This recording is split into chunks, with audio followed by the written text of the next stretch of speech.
Hello everyone, welcome back to our channel. मैं ज्योति शर्मा इस video में आपके साथ डिस्कस करने वाली हूँ तोरू दत्त की ये पोम जिसका टाइटल है द लोटस। तो टाइटल से ही हमें एक चीज क्लियर हो गई कि आज हम पढ़ने वाले हैं लोटस के बारे में। ये जो हमारी पोम है ना, ये हमारी पोइटेस की एक फैंसीफुल थॉट है। अब फैंसीफुल थॉट का मतलब तो आप जानते ही हैं, यानी कल्पना की गई है, एक तरह से काल्पनिक जो सोच होती है, विचार जो होता है उसे फैंसीफुल थॉट बोलते हैं। तो यहाँ पे पोइटेस ये बता रही हैं कि गॉड ऑफ लव जो है वो एक दिन आते हैं फ्लोरा के पास में। अब फ्लोरा कौन है? फ्लोरा जो है ना वो गॉडेस ऑफ फ्लावर्स हैं, ठीक है। फ्लोरा फ्लावर्स एक जैसा साउंड कर रहा है, आपको याद करने में भी दिक्कत नहीं आएगी। Flora is the goddess of flower. God of love आते हैं फ्लोरा के पास और फ्लोरा से कहते हैं कि भाई मुझे कोई ऐसा फूल बताओ, मुझे ना फूलों की रानी घोषित करना है उसे, और उसके अंदर मतलब रोज से भी ज्यादा क्वालिटी होनी चाहिए, लिली से भी ज्यादा क्वालिटी होनी चाहिए। इन दोनों फ्लावर्स का इसलिए उन्होंने यूज किया है क्योंकि जिस भी राइटर को देखो रोज के बारे में लिखता है या फिर लिली की बात करता है। तो यहाँ पे गॉड ऑफ लव कहते हैं कि मुझे इनसे भी बढ़कर कुछ चाहिए, रोज की क्वालिटी भी हो जिसमें लिली की क्वालिटी भी हो। ये जो बातें यहाँ पे हो रही हैं इस पोम में, यहाँ पे ये बताना चाह रहे हैं कि कोई एक ऐसा फ्लावर है जिसके अंदर इन दोनों की क्वालिटी मिलती है। और वो फ्लावर कौन सा है? बिल्कुल सही, आप सही सोच रहे हैं, वो फ्लावर है लोटस। तो हम इसी की बात करने वाले हैं। लिली की क्वालिटी हो चाहे रोज की क्वालिटी हो, दोनों के कॉम्बिनेशन से बना है लोटस। कलर की बात कर लीजिए, क्वालिटीज की बात कर लीजिए, दोनों का परफेक्शन है लोटस। अब देखिए लिली जो है ना, वो राइटर्स की नजर से अगर हम देखें तो लिली जो है वो सिंबल होता है प्योरिटी का। जब भी प्योरिटी की बात की जाती है, प्योरिटी का सिंबल अगर बताया जाता है, लिली को बताया जाता है। इनोसेंस, रीबर्थ, इनका सिंबल है ये। ओके, अब बात कर लेते हैं रोज की। तो रोज की जहां बात होती है तो लव सामने आता है, ब्यूटी सामने आती है, ओके, रॉयलिटी सामने आती है, हाँ, पावर सामने आती है। मीन्स इस टाइप के सिंबल जो हैं वो लव को डोनेटेड है। अब बात लोटस की आ गई, क्योंकि लोटस जो है वो तो इन दोनों का ही कॉम्बिनेशन है। तो लोटस के अंदर डिवाइन परफेक्शन है, यानी इन दोनों के ही गुण है। प्योरिटी है, लव एंड ब्यूटी, पावर है, रीबर्थ है, सारी चीजें हैं, सबका कॉम्बिनेशन है। Means lotus is perfect flower. तो लोटस जो है ना, अब हिंदू माइथोलॉजी की नजर से देखते हैं हम इसे। लॉर्ड विष्णु की बात कर लीजिए आप, गॉडेस लक्ष्मी की बात कर लीजिए या गॉडेस सरस्वती की बात कर लीजिए, तीनों के पास में आपको लोटस देखने को मिलेगा। It means lotus has divine perfection, और as an Indian we know very well that it is our national flower also। तो आज की इस वीडियो के अंदर सबसे पहले तो हम हमारी पोइटेस को जानेंगे, यानी हमारा जो राइटर है तोरू दत्त, उसके बारे में जानेंगे। देन हम बात करेंगे हमारी पोम की स्टेप बाय स्टेप बात करेंगे, यानी पहले तो समझेंगे पोम का थीम, उसके बाद में जानेंगे पोम का स्ट्रक्चर या कहिए कि स्टाइल, और फिर देखेंगे कि पोम हमें क्या मैसेज दे रही है। जब हम ये तीनों चीजें स्टेप बाय स्टेप समझ लेंगे ना, फिर चलेंगे लाइन बाय लाइन एक्सप्लेनेशन की तरफ। और यही हमारा एक पैटर्न रहता है वीडियो को कवर करने का। लाइन बाय लाइन एक्सप्लेनेशन जब हम करेंगे तो हार्ड वर्ड्स भी आपको स्क्रीन पर विजिबल होंगे। बहुत इंटरेस्टिंग सा वीडियो होगा, बहुत मजे से आपको ये पोम समझ में आने वाली है। बस लास्ट तक मेरे साथ बने रहिए और चैनल को सब्सक्राइब कर लीजिए ताकि और भी परफेक्ट करने का मोटिवेशन हमें मिल सके। तो चलिए, जब भी हम बात करते हैं किसी राइटर की, हाँ, तो सबसे पहला जो हमारा पॉइंट होता है ना, वो होता है जी लाइफ स्पैन। क्योंकि जीवन काल का पता करना तो सबसे पहले ज्यादा जरूरी है ना, कि कौन सी एज से बिलोंग करते हैं। तो ये तो आपको स्क्रीन पर विजिबल हो ही रहा है कि 1856 में इनका बर्थ हुआ, 1877 में इनकी डेथ हो गई। बहुत छोटी उम्र में, 56 में बर्थ, 77 में death. It means only 21 years ही इनका लाइफ स्पेन रहा है। 21 साल की उम्र के अंदर ही इन्होंने लिटरेचर को बहुत कुछ दिया है। चलिए बात कर लेते हैं हम तोरू दत्त की फैमिली और उनकी एजुकेशन की। तो उसके लिए हमने कुछ नोट आपके लिए बनाए हैं, वो देख लीजिए। ये जो है एक ऐसी पोइटेस हैं जो बंगाली इंडियन पोइट आप इसे बोल सकते हैं। दो लैंग्वेजेस जो हैं उनके अंदर ये राइट करती थी। दो लैंग्वेज फ्रेंच इंग्लिश है। वैसे तो इनको फ्रेंच इंग्लिश संस्कृत की भी नॉलेज थी, और इनकी खुद की जो मदर टंग है बंगाली, उसका भी इन्हें बहुत अच्छा ज्ञान था। ये कोलकाता से बिलोंग करती थी। अब दत्त की एजुकेशन की हम बात कर लेते हैं। तो इनकी जो एजुकेशन है ना, वो घर पर ही हुई है। या तो इनके फादर ने इन्हें पढ़ाया है, या फिर एक इंडियन क्रिश्चियन ट्यूटर थे जो इन्हें पढ़ाने आया करते थे। ये 3 भाई बहन थे, 2 तो ये सिस्टर थी, 1 ब्रदर, 2 सिस्टर्स थी और 1 ब्रदर। और आपको पता है इनकी लाइफ के अंदर ना एक बहुत बड़ी ट्रेजेडी हो गई थी। एक नहीं कहेंगे आप, 2-3 ट्रेजेडी हो गई थी छोटी सी उम्र के अंदर ही। यानी लगभग 16-17 साल की ये रही होंगी जब इनके ब्रदर जो है वो एक्सपायर हो गए थे, और उसकी वजह से ना ये बहुत ज़्यादा डिप्रेस हो गई थी, अकेली रहने लगी थी। और ये चीज़ें इनकी पोइट्री के थीम में भी आपको देखने मिलेंगी। लॉनलीनेस होगी, लॉन्गिंग होगी, पैट्रियोटिज्म, नॉस्टैल्जिया, ये सारी चीज़ें जो है ना, नॉस्टैल्जिया वगैरह, यानी पुरानी बातों को याद करके लिखना, ये सब मिलेगा। और इनकी सिस्टर जो है उसकी भी डेथ हो गई थी, और इनकी मदर जो है उन्होंने धर्म जो है वो परिवर्तित कर लिया था, यानी अपने धर्म को छोड़कर ईसाई धर्म की तरफ वो इन्फ्लुएंस्ड हो गई थी। तो बहुत सारा इनके जो पर्सनल लाइफ है उसके अंदर बहुत ज़्यादा ट्रॉमा रहा, बहुत ज़्यादा प्रॉब्लम्स रही, जिसकी वजह से जो है इनके थीम में हमें ये सारी चीज़ें देखने को मिलती है। तो नेक्स्ट जो हमारा पॉइंट हमने बनाया है वो इसी से रिलेट करके ही बनाया है कि इनकी पोम जो है वो कुछ थीम्स एक्सप्लोर करती हैं जो loneliness, longing, patriotism and nostalgia जो है उसको इंडिकेट करते हैं। तो ये ब्रीफ इंट्रो हो गया तोरू दत्त के बारे में। चलिए जी, अब हम जानेंगे हमारी पोम को थोड़ा सा। तो जब भी हम किसी राइटिंग की बात करते हैं, जैसे किसी राइटर की बात करते हैं तो पहले उसका लाइफ स्पेन देखते हैं। जब किसी राइटिंग की बात करते हैं सबसे पहले क्या जानते हैं? उसका थीम। वेरी गुड, एकदम सही है, थीम की ही बात कर रहे हैं। तो थीम इस पोम का है लोटस फ्लावर और उसकी ब्यूटी एंड सिग्निफिकेंस, यानी उसकी सुंदरता और उसका महत्व जो है यही थीम है हमारी इस पोम का। स्ट्रक्चर की बात करेंगे, बहुत प्यारा सा स्ट्रक्चर है, यानी ये एक सोनेट है। ओनली 14 लाइन्स है यहाँ पे, ओके। और सोनेट भी कैसी है? पेट्रार्कन सोनेट है। Many times we have discussed Petrarchan, Shakespearean, बहुत सारे वीडियोस जो है मैं डाल चुकी हूँ, और लगभग हर पोम के वीडियो के अंदर जो स्पेशली सोनेट पर बेस्ड है उनमें सभी में पेट्रार्कन और शेक्सपियरियन सोनेट को मैंने डिस्कस किया है। आप लिंक पर जाकर देख सकते हैं। पिछले जो वीडियोज है अपने चैनल पर बहुत सारे अपलोड हो चुके हैं, आप जाकर देख सकें। मैंने एक बहुत अच्छे तरीके से मतलब टेबल बनाकर आपको ये राइम स्कीम, पेट्रार्कन, शेक्सपियरियन जो है वो डिस्कस की हैं आपके साथ में। तो ये जो है पेट्रार्कन सोनेट को फॉलो करती हैं। पेट्रार्कन सोनेट वही 14 lines, but 14 lines are divided into 8 line and 6 line. 8 line is called octave and the 6th line is sestet.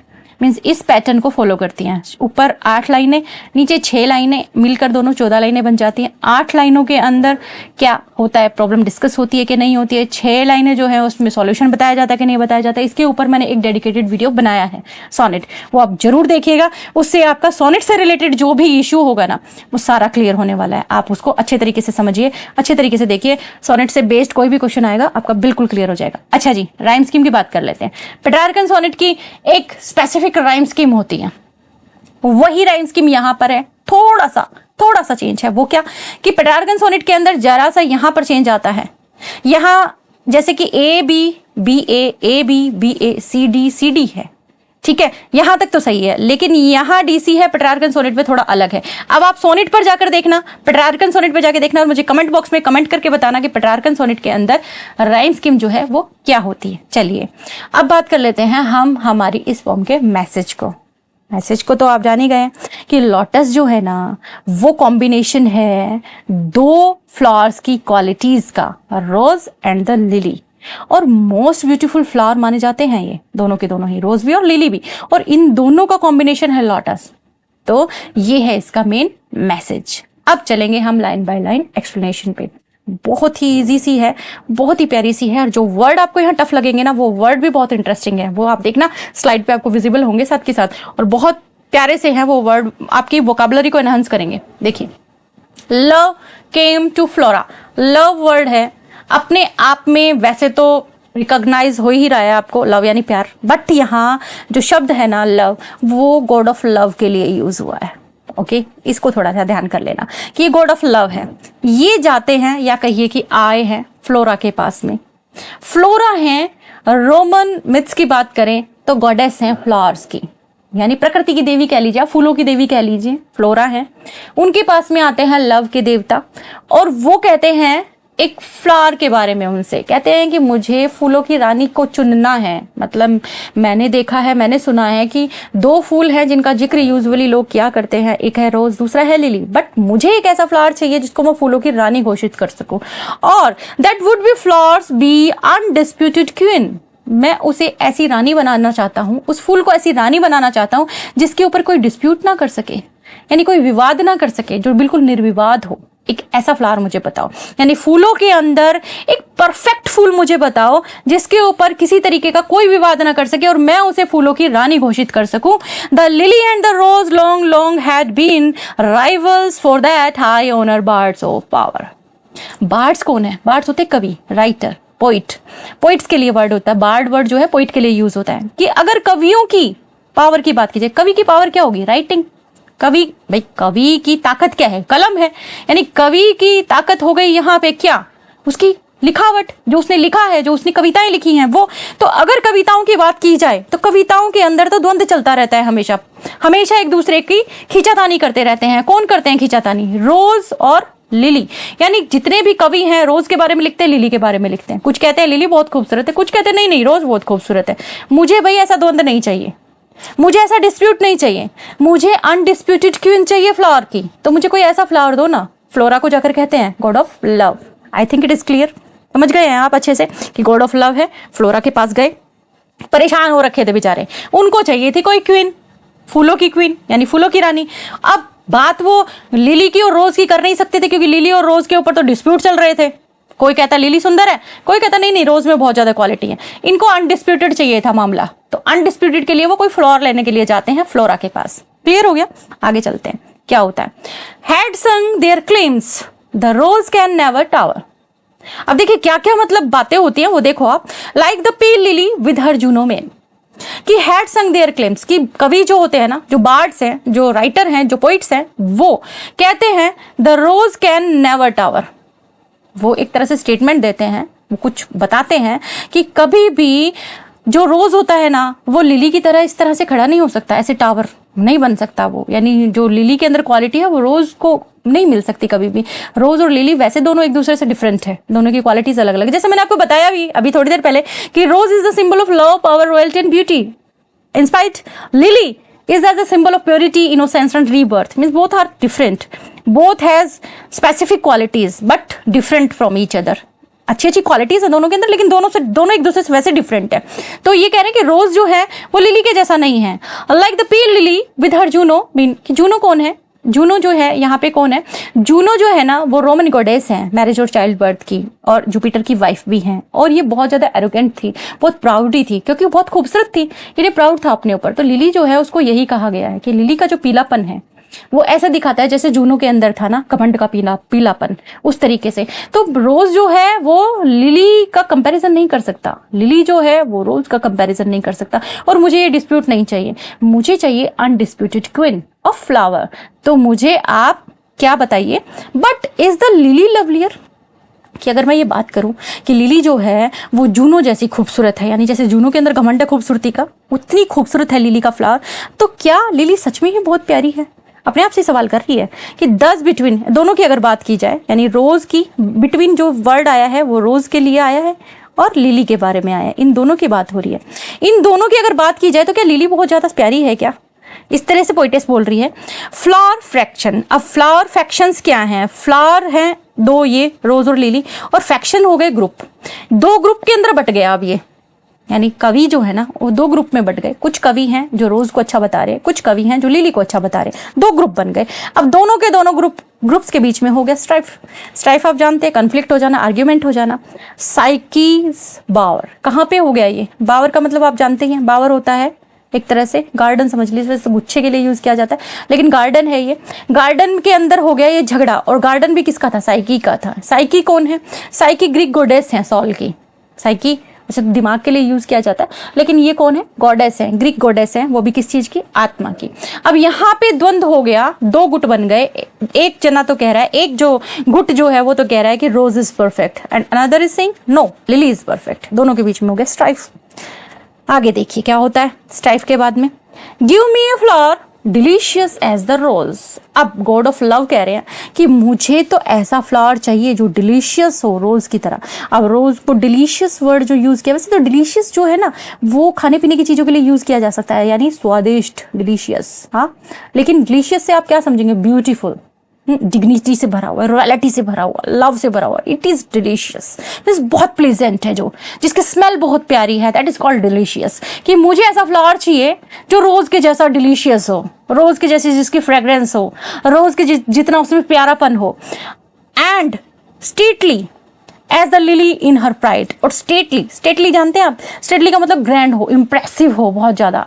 As the lily, जैसे लिली है, हर प्राइड, लिली का अगर pride की बात की जाए, क्योंकि लिली जो है ना वो सिंबल है प्योरिटी का, रीबर्थ का, इनोसेंस का और प्राइड का भी। लिली बहुत ही प्यारा सा फूल है, इसको प्राइड के, इसलिए इसको प्राइड के साथ में लाया है ये वर्ड, क्योंकि लिली इतना ज़्यादा प्योर है, माना जाता है कि उसे प्राइड है। जैसे जूनो के साथ में इसको कंपेयर किया ना कि जूनो को घमंड होता है अपनी खूबसूरती का, उसी तरीके से कहते हैं कि लिली बहुत खूबसूरत है और लिली को बहुत प्राइड है। तो अगर बात की जाए ना, बहुत ज्यादा मतलब सेटिस्फेक्शन आ जाता है, बहुत ज्यादा मतलब एक फीलिंग, डीप प्लेजर की जो फीलिंग आती है ना, लिली से आती है। प्राइड है लिली को, अगर कोई हासिल कर लेता है तो उसको बहुत प्राउड सा फील होता है, बहुत प्राइड सा फील होता है। तो ये कह रहे कि मुझे लिली वाली क्वालिटी भी चाहिए, मुझे रोज वाली क्वालिटी भी चाहिए, means as delicious as roses and मतलब प्राइड आ जाए लिली जैसा भी, मतलब दोनों चीज हो। But of what colour? Rose red, love first chose, ठीक है। Then prayed, no lily white और बोथ प्रोवाइड। कि अब बात आ गई कलर की। अभी तक क्वालिटी की बात की। क्वालिटी क्या है कि रोज के जैसा बहुत प्यारा सा, ब्यूटीफुल सा, अच्छी सी खुशबू वाला, और लिली जैसा कैसा? लिली जैसा बिल्कुल एकदम कैसा? डिवाइन, प्योर, इनोसेंट, रीबर्थ को प्रेजेंट करने वाला, ऐसा। लेकिन कलर की बात करें तो रोज जो है वो रेड है और लिली जो है वो व्हाइट है। दोनों की कलर भी होने चाहिए, दोनों की क्वालिटी भी होनी चाहिए। अब देखो क्या होगा आगे।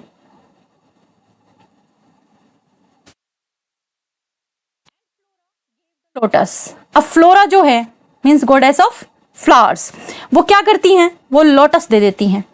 अब लोटस को आप ध्यान से देखेंगे ना तो आपको दोनों का कॉम्बिनेशन नजर आएगा। जब आप रेड कलर के अंदर व्हाइट मिलाएंगे तो पिंक कलर आ जाता है।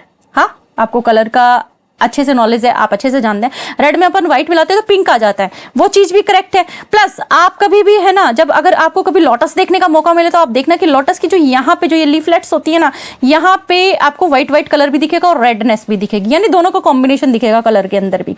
तो देखिए, and Flora give the lotus rose red dyed, dyed यानी कलर किया हुआ, डाइड, एंड लिली व्हाइट, दोनों का कलर किया हुआ मिलेगा आपको। द क्वीनलेस्ट फ्लावर दैट ब्लोज, यानी दोनों के दोनों क्वालिटी हैं इसके अंदर। और कैसा है ये? बहुत ही खूबसूरत है, बहुत ही शानदार है। क्वीनलिस्ट का मतलब क्या होता है? क्वीनलिस्ट का मतलब होता है मोस्ट वंडरफुल, मीन्स जिसके अंदर रानी जैसी खूबसूरती हो, यानी जैसे रानी होती है ना बहुत रॉयलिटी वाली, मीन्स रानी के अंदर पूरी क्वालिटी होती है, जब भी वो रानी कहलाती है। क्वीन अगर किसी को कहा जाता है तो बहुत खूबसूरती सी दिमाग में आ जाती है, ग्रैंड्योर सा दिमाग में आ जाता है जब अपन उसको क्वीन बोलते हैं। तो यानी ये जो फूल है जब वो खिलता है ना तो वो लिली जैसा सफेद, रोज जैसा रेड, दोनों क्वालिटी लेकर खिलता है। तो फ्लोरा जो है वो उनको क्या दे देता है? लोटस दे देता है। तो इस तरीके से ये जो आर्ग्यूमेंट है जो इस तरीके से खत्म होती है। मीन्स जो प्रॉब्लम गॉड ऑफ लव ने रखी थी कि मुझे ऐसा फ्लावर चाहिए जिसे मैं क्वीन बनाना चाहता हूँ, उस प्रॉब्लम का सॉल्यूशन सेस्टेट में आके होता है। अब देखिए, अब यहाँ पर जो है हमारी जब पोम खत्म हो जाती है उसके बाद में हम डिस्कस करते हैं राइम स्कीम। बिल्कुल सही है। राइम स्कीम को जब हम डिस्कस करते हैं तो सबसे अच्छा सा जो इसका ट्रिक है वो यही है, पूरी लाइन को पढ़ने की बजाय सिर्फ लाइन का लास्ट वर्ड पढ़िए, क्योंकि हमें सिर्फ राइम स्कीम निकालनी है। सिर्फ लास्ट वर्ड को देखिए आप क्या साउंड कर रहा है। फ्लावर फास्ट कर रहा है, इसको आप मान लीजिए ए। उसके बाद है क्वीन, ये फ्लावर के जैसा नहीं है तो इसको बी मान लो। बीन, क्वीन और बीन एक जैसा है, ये भी बी हो गया। Power, flower and power both are same, means rhyme scheme क्या हुई? शुरू में भी हम डिस्कस कर चुके हैं वैसे तो इसकी कि पेट्रार्कन सोनेट है, इसकी राइम स्कीम क्या है? ए बी बी ए, हम डिस्कस कर चुके हैं। इसलिए 4 लाइंस जो हैं वो मैंने कर ली है, बाकी की लाइन आप करेंगे और कमेंट बॉक्स में मुझे करके बताएंगे। तो ये था आपका वीडियो। अगर वीडियो आपको पसंद आया, वीडियो को लाइक कीजिए, शेयर कीजिए, चैनल को जरूर सब्सक्राइब कर लीजिए। Thanks for watching.